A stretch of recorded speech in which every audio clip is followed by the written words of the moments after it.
Pakinggan nyo si Larry Gadon. Mga kababayan. Tirada ni Larry Gadon kay Amy Marcos. Dahil sa pagsabi niya, bangag daw si PBBM.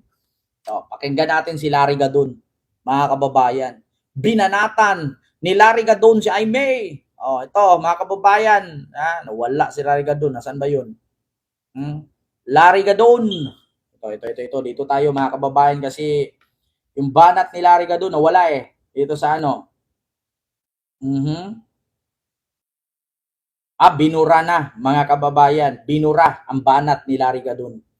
Pero hanapin pa rin natin, mga kababayan. Larry Gadon to Amy Marcos bangag remarks. Ito, pakinggan natin. Nakakadismaya. Nais kong magbigay ng reaksyon doon sa sinasabi ni Senator Amy Marcos na bangag daw itong administrasyon na ito. Maliwanag na ikaw ang bangag. Dahil hindi mo nakikita yung mga tamang ginagawa ng administrasyon. Dahil puro ka galit. Dahil na kasi malaki ang mga candy na nawala sa iyo sa customs mong pinagtatanggal ni BBM yung iyong mga opisyalis doon.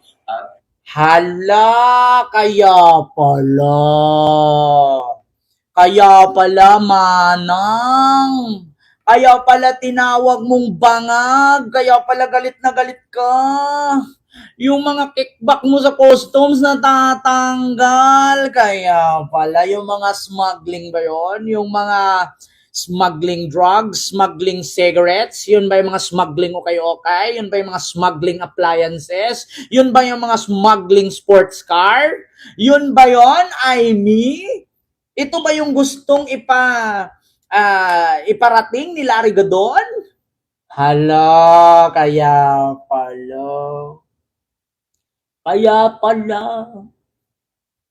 Tinawag niyang bangag si PBBM. Kasi nawalan pala ng kickback sa customs.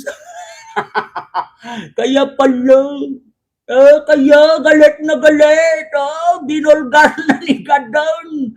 Ang baho na Amy. Ganon ba yun?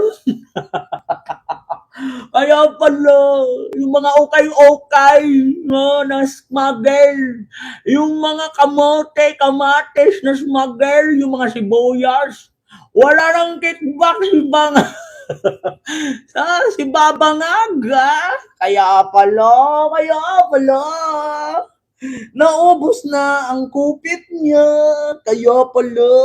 Ulitin natin, Nais kong magbigay ng reaksyon doon sa sinasabi ni Senator Amy Marcos na bangag daw itong administrasyon na ito. Kaya pala. Maliwanag na ikaw ang bangag.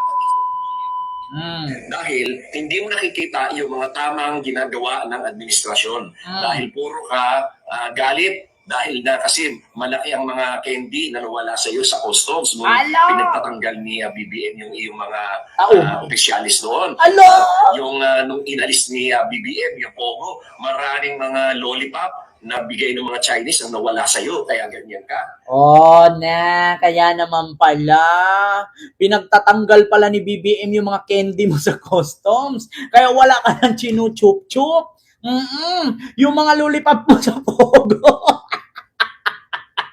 Kaya pala personal ang galit. Hindi para sa taong bayan. Galit sa kickback. Maghintay ka, Amy. Lalabas din yan. Kaya pala, yung lollipop at candy ni Amy sa customs at sa Pogo, pinagtatanggal ni PBBM. Kaya pala kung ganun-ganun na lang bumiyahe, mura Ilocos papuntang EDSA. Kaya pala. Continue. Ano pa? Larry Gadon, pasok. Hindi mo nakikita yung mga investments na pumapasok kasi hindi ka nagbabasa ng mga reports, no? Sample na lang, yung Salceda report nagsasabi na 15% ngayon nag-positive ang ating mga investments. Noong bago maging presidente si BBM ay negative 15 yan. So 30% ang naihabol na ni Pangulong Bongbong Marcos insofar as investments are concerned. No? Andyan yung Hyundai, andyan yung Samsung, andyan yung Mitsubishi, at kung ano-ano pa. At kung malilikha na yung mga factories doon sa AI Hub, sa Clark ay napakarami ring mga locators ang mapupunta dyan at yan ay maglilikha ng daan-daan libong mga trabaho. No? At take note ha, mga kababayan, meron pong mga factory from Korea po ha, na itinatayo ngayon sa Laguna. Yun yung mga factory ng tractors, basta maraming investment po from Korea na itatayo sa Laguna. At yung AI hub sa Clark, mas marami po itatayo dyan. Kaya, sa totoo lang, hindi nila binabalita yan. Hindi nila i-share yan. Bakit? Kasi nga, achievement ni PBBM yan. Kaya galit na galit si Amy. Kasi bakit? Yung mga dumadaan sa customs, na mga lollipop, yung mga candy sa customs, hindi na niya sisip-sip. Yung mga lollipop niya sa Pogo, hindi na niya machuchupa. Kaya pala, Manang, kaya pala galit ka kay PBBM. Sabi ni Larry Gadon yan disclaimer lang. Si Larry Gadon ang may sabi niyan, Manang, kaya pala wala ka na palang machup-chup na candy at lollipop. Kaya pala galit si Amy kay PBBM sa ating presidente kasi pinutol ni PBBM ang mga candy at lollipop na sinuchupa ni Amy. Kaya pala kung makasigaw, bangag, manhid. Kasi tinanggalan ng candy at lollipop, wala nang machuchup-chup.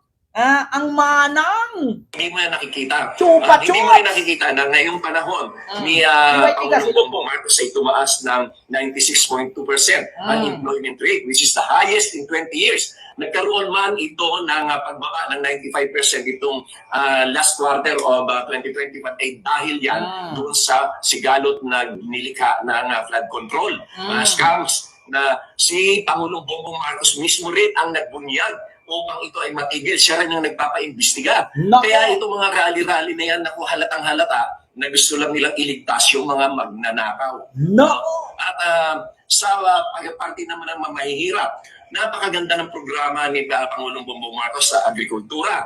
Napakarami na ng pinagawa ng mga solar pumps para sa patubig. At mayroon ng mga dams na tapos para din sa malawakang patubig para sa mga sakahan. At insofar as social protection is concerned, napakarami na 1.7 million na ang napagraduate sa 4Ps kasi gumanda na yung buhay nila, nagtatrabaho na sila at ang iba sa kanila ay nakapag-aral na. Marami pa sa healthcare, napakaganda ng healthcare natin, nag-more than times 10 pa nga yung ibang mga benepisyo na kahit hindi tinataas ang premium ng PhilHealth. Meron na tayo sa DOH operated hospitals ngayon na zero cash out or zero billing na tinatawag, na libre basta ikaw ay ma-confine sa mga DOH-owned and operated hospitals at doon sa mga service wards nila. Napakarami pa. At ang ating mga peace and order situation ay napakaganda. At ang naggugulo lang ay yung mga rally-rally na yan. Wala nang tuturan. Yung lakad ko nga sa kami na delay. Layunin lamang ay malibre o mapawalang sala itong mga magnanakaw at mga nagkasala sa batas. Kaya, Ama ng Amy, ikaw ang bangag. Sobrang bangag ka. Nais kong magbigay ng reaksyon. Ikaw yung bangag daw, Manang Amy. Sobrang bangag ka daw. Kaya pala, mga kababayan, personal pala ang galit ni Manang.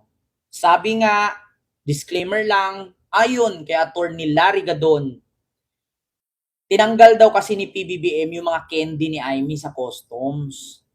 Pangalawa, tinanggal daw kasi ni PBBM yung mga lollipop ni Amy sa Pogo. Kaya pala, ganun na lang ang galit niya, na bangag.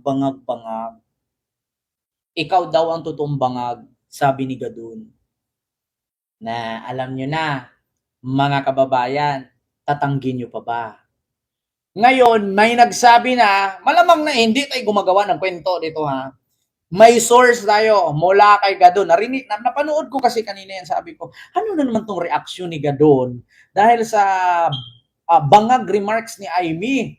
Si Amy daw ang totoong bangag at binulgar ni Gadon ang lollipop at candy ni Amy na pinagtatanggal ni PBBM, kaya pala galit na galit. Baka naman kasi nabawasan yung kanyang kickback.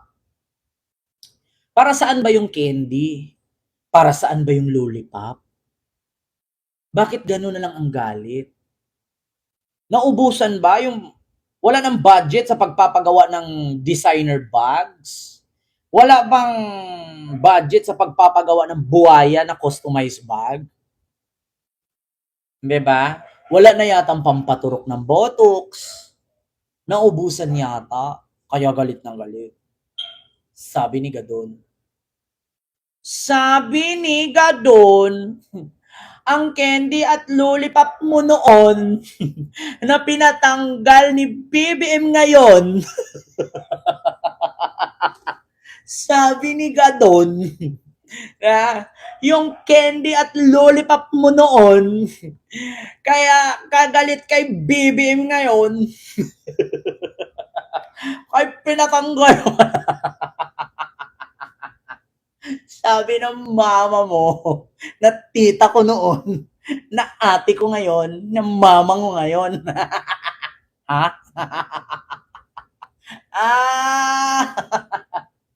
Sabi ni Gadon, yung lollipop at candy mo noon, na pinatanggal ni PBBM ngayon, kaya galit na galit ka. Ay naku, kaya pala halos ma-stroke na si Amy sa kakasigaw sa entablado ng INC rally. Kasi natanggalan pala ng lollipop at candy. Iyak ng iyak. Alam na this. Kaya pala. Umaba ang baba niya. Huwag kang manusok ka. Madisgrasya tayo dyan. So yun lang po mga kababayan. Nako, kaya pala. So yun lang mga kababayan. Maraming salamat po sa inyong lahat. Huwag niyo pong kalimutan mag-like. Naku, ipantay niyo po yung like Oo, nawawala ng negosyo si Manang. Yung panindang lollipop at candy. Yung tindahan niya sa sidewalk ng customs at yung mga paninda niyang lollipop doon sa Pogo, hindi na tinatangkilik. Kaya galit na galit. Pinasara kasi ni PBBM yung mga tindahan niya. Pinagtatanggal yung mga niya doon yung mga salesman at sales lady niya sa customs. Kaya nawala ng panindang candy. Yung lollipop niya sa Pogo, pinasara, hindi na natangkilik, wala nang bumili. Ayan na nga. Tita Tosan kay Dream Girls. Ayan, Ma'am Florifin kay Sir Kenry. So yun lang mga kababayan. Maraming salamat po sa inyong lahat.